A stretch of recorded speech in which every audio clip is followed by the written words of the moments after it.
बोलिए श्री शंकर भगवान की जय। सत रुद्र संहिता श्री शिव महापुराण। श्री शिव महापुराण के द्वारा शिव जी के वृक्षेश्वरावतार, समुद्र मंथन और अमृत का बंटवारा, देवासुर संग्राम, यह बता रही हैं कि किस प्रकार समुद्र मंथन हुआ, किसकी सहायता से समुद्र मंथन किस प्रकार से होता है।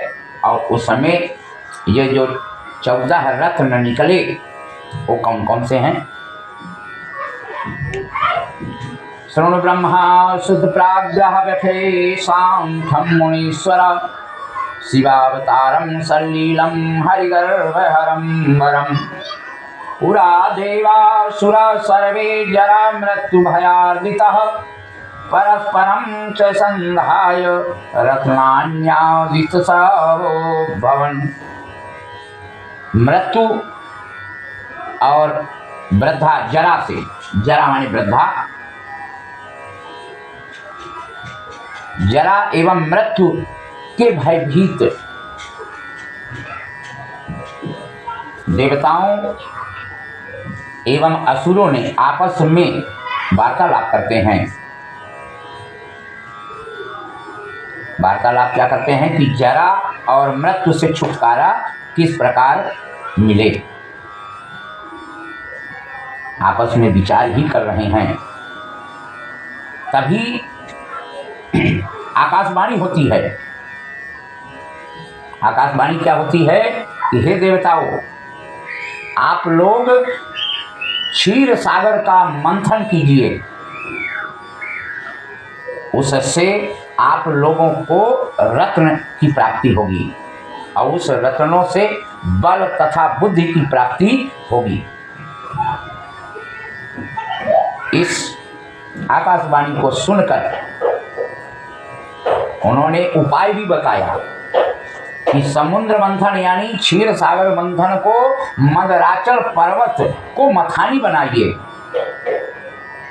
और वासुकी नांग को रस्सी बनाइए और आपस में मिलकर और क्षीर सागर मंथन कीजिए। इस प्रकार आकाशवाणी सुनकर सभी देवता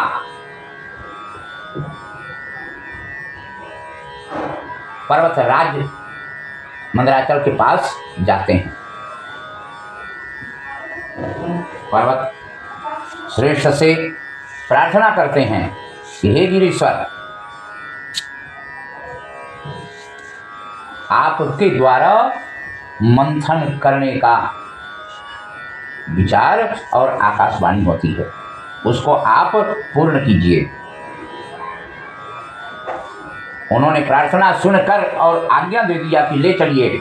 सभी देवता और असुर मिलकर उनको उखाड़ तो लिया, उठा लिया, लेकिन ले चलने में असमर्थ, अत्यंत भारी वह मंदराचल अकस्मात उनकी भुजाओं से छूट जाते हैं।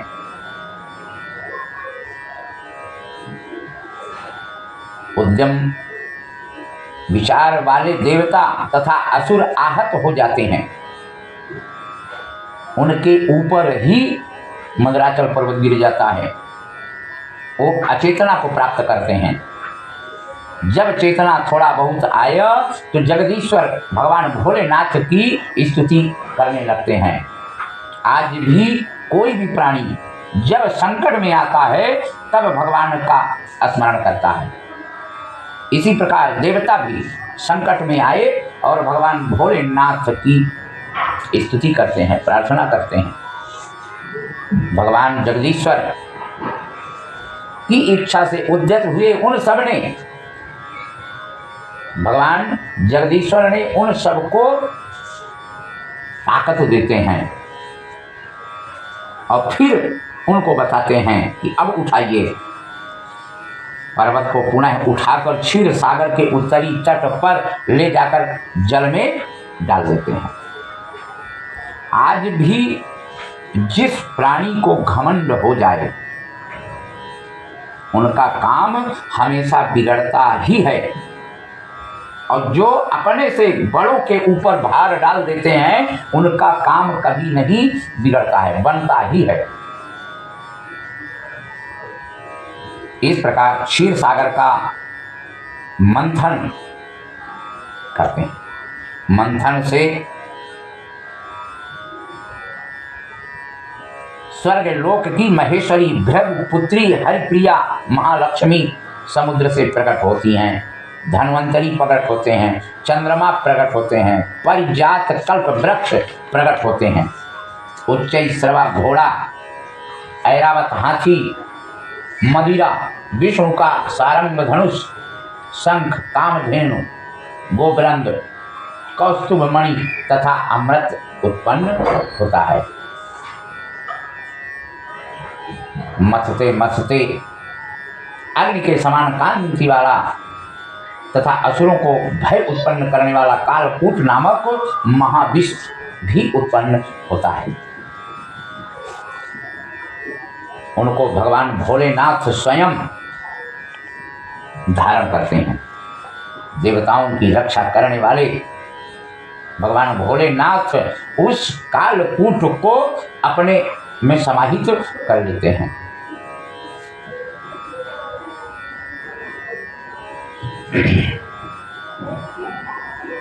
लक्ष्मी, शंख, कौस्तुभ मणि एवं खड़ग को श्री विष्णु ने ग्रहण किया। सूर्य ने बड़े आदर के साथ दिव्य उच्चैश्रवा नामक घोड़ा ले लिया।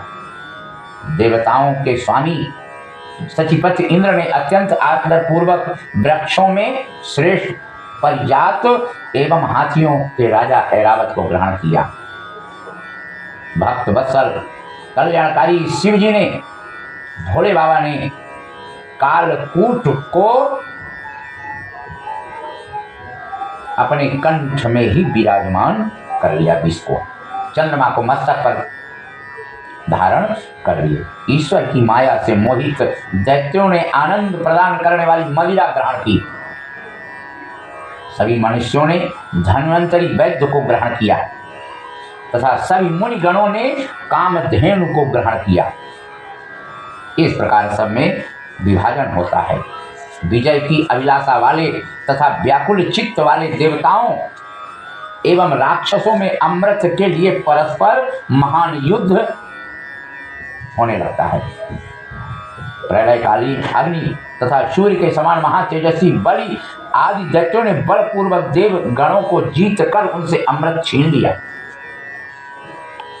छीन कर वह अपने शिविर की तरफ लेकर के चले जाते हैं। अब सब देवता व्याकुल हो जाते हैं। भगवान विष्णु का स्तुति करते हैं, प्रार्थना करते हैं कि हे नारायण, अब आपके सिवा हम लोगों की रक्षा कोई नहीं कर सकता है। भगवान नारायण सभी देवताओं की प्रार्थना सुनकर और शिव जी की आज्ञा से विष्णु ने माया से स्त्री रूप धारण कर बड़े यत्न से दैत्यों से उस अमृत को प्राप्त करते हैं। तत्पश्चात माया से श्रेष्ठ वो स्त्री रूप विष्णु भगवान ने देवताओं को एक पंक्ति में बैठा दिया और राक्षसों को यानी दानवों को एक पंक्ति में बैठा दिया। अब उनके तरह ही बात करें तो वो मोहिनी रूप दानवों की तरफ देख करके बात करती हैं और आपस में कहती हैं कि यह अमृत आप लोगों ने अच्छा किया कि जो ले लिया। अब वह मोहिनी को देख करके सब मोहित हो रहे हैं कि हमारे तरफ देख रही है और देवताओं की तरफ तो देख भी नहीं रही है। लेकिन छल कपट करने वाली मोहिनी देवताओं को देखा भी नहीं। दानवों से कहती हैं एक काम किया जाए, ये भी आखिर हैं तुम्हारे भाई ही, एक ही पिता के संतान हो आप लोग, तो इनको भी थोड़ा थोड़ा एक काम किया जाए कि ऊपर का पतला पतला पानी पानी इनको पिला दिया जाए, और जो नीचे का गाढ़ा गाढ़ा अमृत बचेगा वो आप लोगों को दे दिया जाएगा। दानव उनकी बातों में आकर के और स्वीकृति दे दिए। भगवान नारायण मोहिनी रूप धारण वाले विष्णु देखते दानवों की तरफ हैं और अमृत पिला रहे हैं देवताओं को। उसी बीच जब देखे कि दानवों को तो अमृत, बोले पानी पानी इनको पहले पिला देता हूं। बोले ठीक है। उसी बीच राहु और केतु जो ये दो हुए हैं, तो राहु भी आकर के, क्योंकि देख तो दानवों की तरफ रही हैं, अब अमृत देवताओं के पंक्ति में पड़ रही है, मिल रहा है। उसी बीच राहु भी आकर के और मुंह फाड़ दिया, सूर्य और चंद्रमा के बीच में ही आकर के घुस गया, मुंह फाड़ दिया, तो उसको भी अमृत पिला दिए। तभी सूर्य और चंद्रमा दोनों चिल्ला करके बोले ये तो दानव है। भगवान नारायण तुरंत उसका सुदर्शन चक्र से गला काट देते हैं, लेकिन उसके मुखारविंद में अमृत तो चला ही गया, इसलिए वह भी अमर हो गया। अब जो समुद्र मंथन से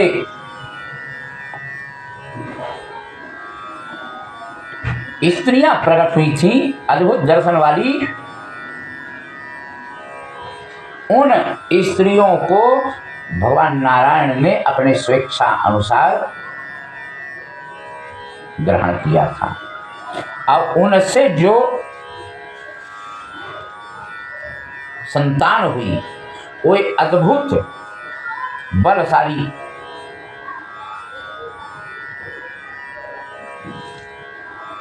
अब उनसे जो उत्पन्न हुए थे उनके द्वारा इस पृथ्वी पे भयंकर उत्पात मचाने लगे।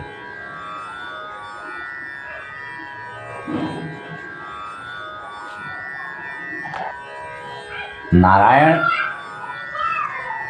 श्रेष्ठ पराक्रम वाले तथा युद्ध करने में निपुण अनेक पुत्र उत्पन्न किए थे, जिनके बल से सारी पृथ्वी कांप उठती थी। विष्णु पुत्र संपूर्ण पृथ्वी को कंपित करते हुए स्वर्गलोक तथा भूलोक में दुखद महान उपद्रव करने लगे। सारे संसार में उनका उपद्रव देखकर मुनि महात्मा ब्राह्मण सभी मिल करके ब्रह्मा जी को प्रणाम कर उनसे निवेदन कर लगते हैं कि हे परमपिता, इस प्रकार उपद्रव कहाँ तक सहन होगा। ब्रह्मा जी ने भी देखा और सभी को लेकर के और कैलाश पर्वत पर पहुंच जाते हैं। भगवान भोलेनाथ को बारंबार प्रणाम करते हैं, स्तुति करते हैं, मंत्रोच्चारण करते हैं। भगवान भोलेनाथ देवों के देव महादेव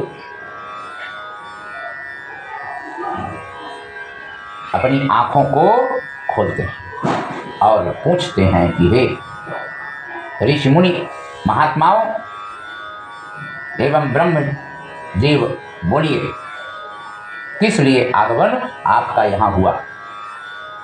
ब्रह्मा जी सभी उपद्रवियों को विष्णु पुत्रों से संपूर्ण लोकों की रक्षा करने के हेतु हम यहाँ आपके शरण में आए हैं। प्रभु, विकार से ग्रस्त होकर विष्णु जी अमृत से उत्पन्न स्त्रियों में आसक्त चित्त होकर इस समय पाताल में स्थित हैं और उनके साथ स्थिति हैं। लोक संरक्षण के लिए पाताल से विष्णु को लाने के निमित्त ऋषियों सहित देवताओं तथा ब्रह्मा जी ने शिव की स्तुति जब की, तदनंतर कृपा सिंधु भगवान महेश्वर शिव ने उस उपद्रव का वृतांत जानकर और वृषभ का रूप धारण कर बोलते हैं, गर्जन करते हैं। भीषण ध्वनि करते हुए पिनाकधारी शिव जी ने उस पाताल लोक में प्रवेश करते हैं। उनके निनाद से पुर और नगर सभी गिरने लगते हैं। सभी नगरवासियों को कपकपी होने लगती है। बरखधारी शिव महेश्वर की माया से मोहित महान बल तथा पराक्रम वाले संग्राम के लिए धनुष उठाए हुए विष्णु पुत्रों के सन्मुख पहुंचे। तब वे वीर विष्णुपुत्र कुपित हो उठे और जोर जोर से गर्जन करके शिव जी के सामने दौड़े। वृषभ रूपधारी महादेव आए हुए विष्णुपुत्रों पर कुपित हो उठते हैं और अपने खुरों तथा श्रृंगों से उन्हें विदीर्ण कर डालते हैं। शिव जी के द्वारा छत विक्षित किए गए शरीर वाले वे सभी मूढ़ विष्णुपुत्र शीघ्र ही प्राण रहित हो विनिष्ट हो गए। उन पुत्रों के मारे जाने पर बलवानों में श्रेष्ठ विष्णु शीघ्र बाहर निकलकर जोर से गर्जना करके शिव जी के निकट जा पहुंचते हैं। पुत्रों को मार कर जाते हुए वृषभ रूपधारी शिव को देखकर विष्णु ने बाणों तथा दिव्यास्त्रों से उन पर प्रहार किया। तब महाबलवान कैलाश निवासी वृषभ रूपधारी शिव ने क्रुद्ध होकर विष्णु के उन अस्त्रों को निगल लिया। महेश्वर भी क्रोधित होकर तीनों लोक को कपाते हुए महाघोर गर्जना की। क्रोध में उन्मत्त हुए और अज्ञानवश शिव जी यानी अपने ईश्वर न मानने वाले विष्णु को बड़े वेग से कूद कूद कर अपने सिंहों तथा खुरों से उन्हें विदीर्ण करते हैं, युद्ध करते हैं। तब माया से विमोहित हुए विष्णु भगवान शिव जी के प्रहार को सहने में असमर्थ होकर शीघ्र ही शिथिल मन वाले तथा विथित शरीर वाले हो गए। विष्णु का सारा गर्भ चूर होकर और चेतना शून्य होकर मूर्छित हो गए। उन्होंने वृषभ रूपधारी शिव जी को जाना। वृषभ रूप से आए हुए शिव जी को पहचान कर विष्णु जी हाथ जोड़कर सिर झुकाकर गंभीर वाणी में कहने लगते हैं। देव देव महादेव करुणा सागर प्रभो माया ते महेशान मोहितो हम विमूढ़ी कृतं युद्धं त्वयेन सनाथेन मया प्रभो कृपां कृत्वा मयि स्वामिंसोऽपराधो ये सह्यताम् सत्तद्वचनं श्रुत्वा हरेर्दीतनया मुनि भगवान शंकर प्राय रमेशं भक्तवत्सला। भगवान भोलेनाथ इतना होने के बावजूद भी कहते हैं, हे विष्णु, आपने मुझे क्यों नहीं पहचाना? आपका सारा ज्ञान किस प्रकार विस्मृत हो गया, जिसके कारण आज आपने मेरे साथ युद्ध किया। आपने अपने को मेरे अधीन पराक्रम वाला क्यों नहीं समझा? अब आप पुनः ऐसा न कीजिए और ना इस कृत्य से विरत हो जाइए। आप इन स्त्रियों में आसक्त होकर विहार कर रहे भला कामी पुरुष को ज्ञान किस प्रकार रह सकता है? हे देवेश, यह आपके लिए उचित नहीं है, क्योंकि आपका स्मरण तो विश्व का तारण करने वाला है। शिव जी के इस विज्ञानप्रद वचन को सुनकर मन ही मन लज्जित हुए भगवान नारायण शिवा जी से यह वचन कहते हैं, मेरा सुदर्शन चक्र है, इसे लेकर आपकी आज्ञा का आदरपूर्वक पालन करने वाला मैं अपने लोक को जाऊंगा। वृषभ रूपधारी धर्मरक्षक महेश्वर शिव ने उस वचन को सुनकर विष्णु से पुनः कहते हैं, हे हरि, इस समय आप देर न कीजिए और मेरी आज्ञा से शीघ्र ही यहाँ से अपने लोक चले जाइए। चक्र को यहीं रहने दीजिए। मैं आपके कल्याणकारी वचनों से प्रसन्न होकर ज्योतिर अवघड़दानी हमारे भोले विष्णु भगवान नारायण को दूसरा सुदर्शन चक्र प्रदान कर और उनको देवलोक में विराजमान होने के लिए भेजते हैं। पाताल लोक में स्थित सभी दानवों को कपिल मुनि महाराज के अलावा किसी को प्रवेश करने के लिए मना कर दिया।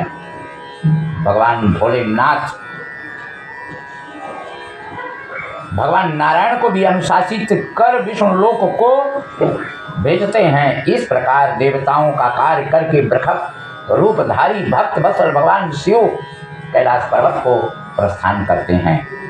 भगवान भोलेनाथ अवगढ़दानी शत्रु बाधा को दूर करने, सज्जनों को स्वर्ग, यश, आयु, भोग तथा मोक्ष देने वाले भगवान भोलेनाथ जो भी प्रेम पूर्वक स्तुति करता है, वंदना करता है, ध्यान करता है, उनकी इसी प्रकार हर प्रकार की मनोकामनाएं पूर्ण होती हैं। बोलिए श्री शंकर भगवान की जय। भगवान भोलेनाथ अर्जुन को भी वर प्रदान किए। अर्जुन, पांडव पुत्र अर्जुन को वेदव्यास महाराज ने आज्ञा दिया, उनको उपाय बताया कि आप इंद्र आदि देव की पूजा कीजिए, उनसे आप कई प्रकार के वरदान प्राप्त करके और फिर तुम्हारा कल्याण हो सकता है। क्योंकि अर्जुन बड़ा तेज बढ़ा हुआ दीप्तिमान शिव स्वरूप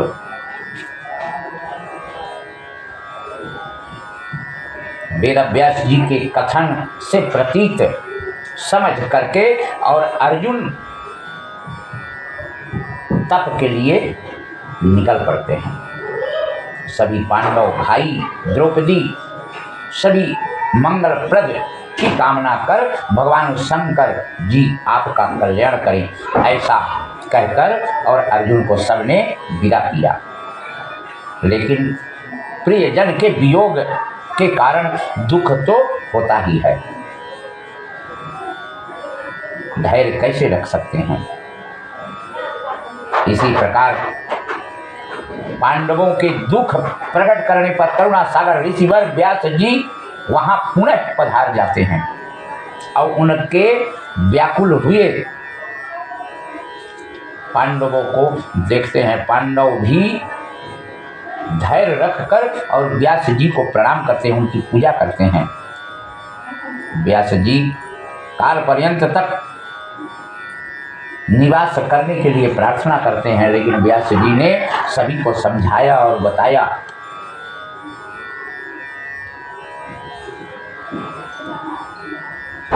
बताते हैं व्यास जी कि पूर्व समय में निषद देश के अधिपति महात्मा नल को आपसे भी अधिक दुख प्राप्त हुआ था, इसी कारण यह आपको व्यथित उत्पन्न हो रहा है।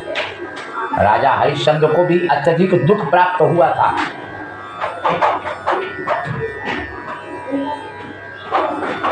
हे पांडव, वैसा ही दुख श्री रामचंद्र जी को भी हुआ था।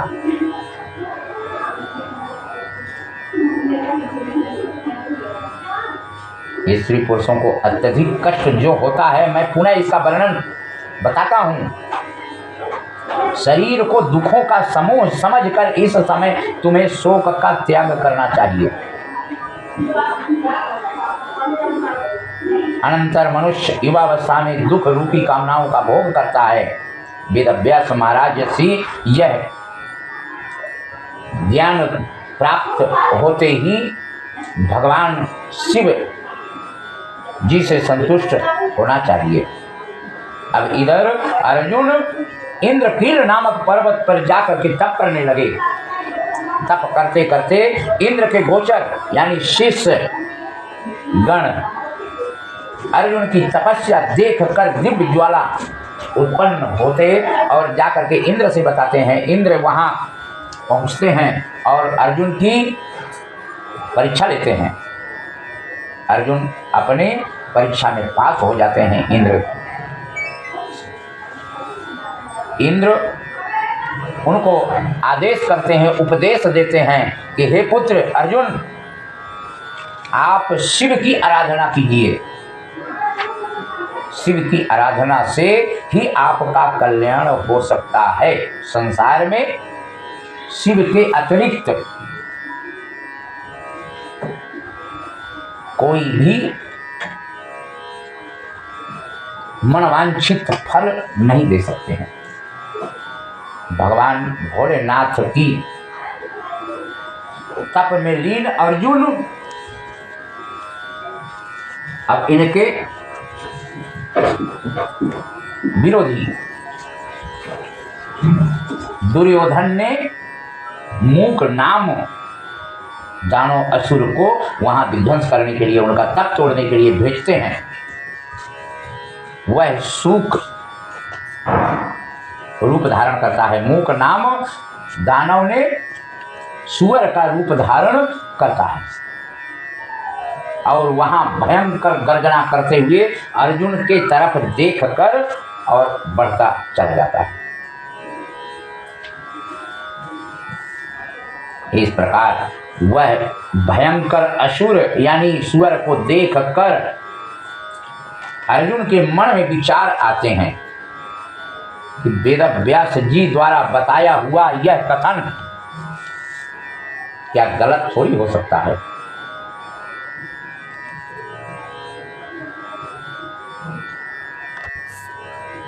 भगवान भोलेनाथ की कृपा से अर्जुन के मन में यह विचार उत्पन्न होता है। उस मूक नामक सुअर को दहाड़ते हुए उधर से हुंकार भरते हुए आते देखकर और उनके मन में विचार होता है कि जिसके देखने से अपना मन प्रसन्न हो वह निश्चय ही हितैषी होता है और जिसके देखने से मन में व्याकुलता उत्पन्न हो वह अवश्य ही शत्रु होता है। वो बोले कहे कुछ ना, फिर भी ऐसा मन में जानकारी प्राप्त हो जाती है। सदाचार से कुल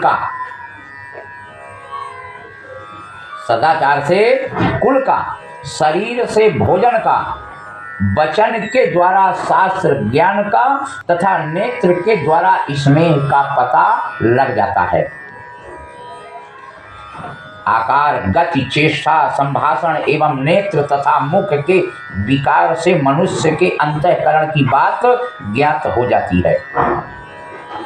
उज्ज्वल, सरस, टेढ़ा तथा लाल ये 4 प्रकार के नेत्र कहे गए हैं। विद्वानों ने उनका पृथक पृथक भाव बताया है। मित्र के मिलने पर उज्ज्वल अनुभव होता है। पुत्र को देखने पर सरलता आत्मा में भाव प्रकट होता है। स्त्री के मिलने पर वक्र, टेढ़ी तिरछी आंखें तथा शत्रु के देखने पर नेत्र लाल हो जाते हैं। देखिए कितना भाव बढ़िया बताया है, कितना बढ़िया भाव बताया है कि मित्र के मिलने पर, ये 4 प्रकार की आंखें जो बताई, तो मित्र के मिलने पर उज्ज्वल, पुत्र को देखने पर सरस, स्त्री के देखने मिलने पर वक्र तथा शत्रु के देखने पर नेत्र लाल हो जाते हैं। किंतु इसे देखने पर तो मेरी सारी इंद्रियां कलुषित हो गई हैं, अतः यह अवश्य ही मेरा शत्रु है, इसका वध करना चाहिए। अर्जुन के मन में विचार ऐसा प्रकट हो गया और उन्होंने मन में भी विचार बनाया कि गुरु के द्वारा ऐसा कथन भी है कि दुख देने वाले का सर्वदा वध कर देना चाहिए, इसमें विचार नहीं करना चाहिए। उस सुअर के ऊपर अर्जुन ने भी बाण चला देते हैं और उधर भगवान भोलेनाथ, दोनों बात है, उनकी रक्षा भी और उनकी परीक्षा भी लेने के लिए वहां एक भील सेना के अधिपति प्रकट होते हैं। दोनों ने बाण चला दिया। उस वनचारी सूकर के शब्द से उन दोनों को प्रतीत हुआ और दोनों उस सूकर के पास पहुंचते हैं, आपस में वार्तालाप विवाद करते हैं। भगवान भोलेनाथ अर्जुन को भी समझाया, बताया, मुक्ति देने के कारण मुक्तिदाता कहे गए। इसमें नाम स्मरण मात्र से भगवान भोलेनाथ की शिव तत्व प्राप्त होती है। भगवान भोलेनाथ हर किसी को आशीर्वाद तो देते ही हैं। अर्जुन ने भी भगवान सदाशिव शिव शिव कहकर उनका यशोगान किया और उन्हें भी प्रणाम कर तथा बारंबार उनकी स्तुति करके और आशीर्वाद प्राप्त वरदान लेकर अर्जुन भी अपने नगर के लिए चले जाते हैं। भगवान भी कुछ दूर जाकर अंतर ध्यान हो जाते हैं। भगवान भोलेनाथ की वंदना स्तुति ध्यान करने से कुछ ना कुछ ले करके ही और भगवान भोलेनाथ कुछ दे करके ही संतोष करते हैं और उनको आशीर्वाद देते हैं। बोलिए श्री शंकर भगवान की जय।